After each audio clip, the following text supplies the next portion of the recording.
დაზიანებული საყრდენი კედლის აღდგენას ბაბაიანების ოჯახი უკვე წლებია ითხოვს. რამდენიმე სანტიმეტრით გადახრილ კედელს ეზოს ნაწილიც მიყვება. საყრდენ კედელს ამჯერად გაზის მილი აკავებს. პრობლემა გვაქვს კედელთან დაკავშირებით.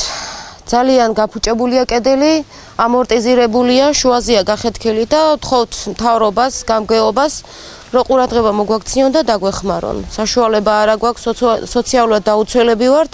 გაზის მილზე არის კიდე მიდებული, ის გაზის მილი რო არ იყოს, აუცილებლად გადმოინგრევა კედელი და მეშინია რომ ადამიანის მსხვერპლი არ მოხდეს. დაზიანებული საყრდენი კედელი დღეს მუნიციპალიტეტის გამგებლის მოადგილემ დაათვალიერა. მე არ ვიყავი საქმის კურსში ამ საყრდენ კედელთან დაკავშირებით, ვიყავით რამოდენიმე წუთის წინ მე და ქალაქის წვნებული წასული ბატონი ანზორსვანიძე, შევამოწმით ადგილზე და მართლა ძალიან დაზიანებულია, საკმაოდ დიდი მონაკვეთი არის კედლის, თანხებით საკმაოდ დიდი იქნება ალბათ, მაგრამ ამიტომ ჩვენ იძულებული ვიქნებით რომ ეს კედელი შევიყვანოთ იმ ნუსხაში, რომელიც ბატონ ანზორს აქ ჩვენგან დავალებული გააკეთოს მთელი ჩამონათვალი, მთელი რიგი ბორჯომში არსებული საყრდენი კედლების, რომელიც არის დაზიანებული და მომავალწლიდან აუცილებლად გქონდეს ჩვენ ჩამონათვალი და მე უკვე გარკვევა რომელ კედლის გაკეთებას შევძლებთ, რაზე ავიღებთ დაფინანსებას და რაღაც ნაწილს მე ჩვენ ვეცდებით რომ კიდე გადავამუშავო და პროექტები ხარჯთაროცები გავამზადოთ ყველაფერს.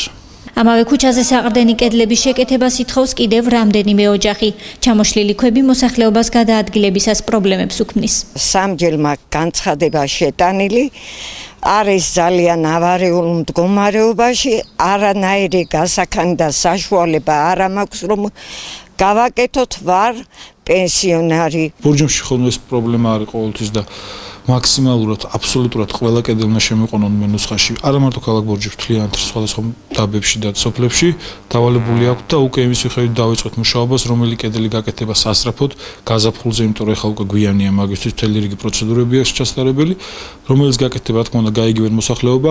სურვილია ჩემი, რადგან მე დიდი ხანი არ ვარ დანიშნული, ხო, ხელახლა თუ ვიღაცამ დაწერა 1 წლის წინ დაწერონ მაინც განცხადებები, რომ მე მქონდეს ჩამონათვალი და არ დავიწყო ქექვა ძველი საბუთების.